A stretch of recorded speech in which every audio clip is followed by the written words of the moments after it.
American officials say you're not going to need a Canadian passport just to drive across the U.S. border.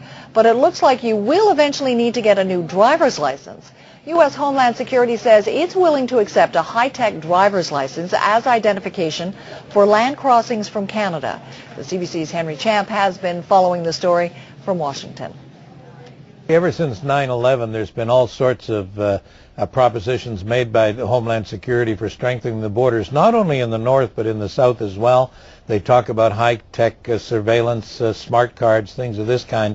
But that technology is proving a lot more difficult to get and to function than they anticipated. So yesterday in a press conference, Michael Chertoff, the Secretary of the Department, in making several other announcements, dropped the bromide that that they would accept enhanced driver's licenses in the future. He said it just that quickly, no more explanation than that. And the reason for the lack of explanation is the embarrassment that the department, who for several years now has said that they are going to have this smart card technology in place, has suddenly realized it's proving to be much more difficult than they thought.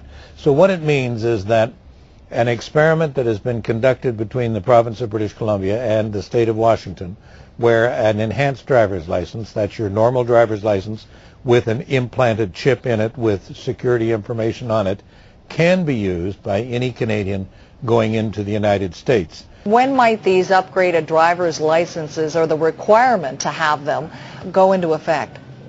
Well, these are the people who brought you the initial regulation threats, and that's been going on for years. My best guess is the package on Western Hemisphere Travel Initiative isn't coming out until sometime in the mid part of next year.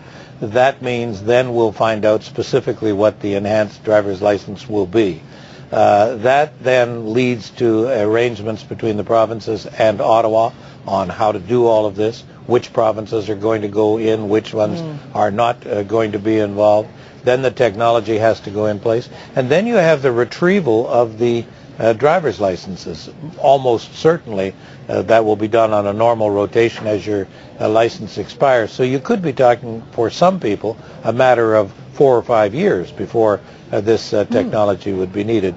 That's only conjecture on my part, but certainly it's several years away. And one point we have to make is that, the passports on aircraft, that will not change. Canadians flying into the United States still will need a Canadian passport. Henry Champ reporting from Washington.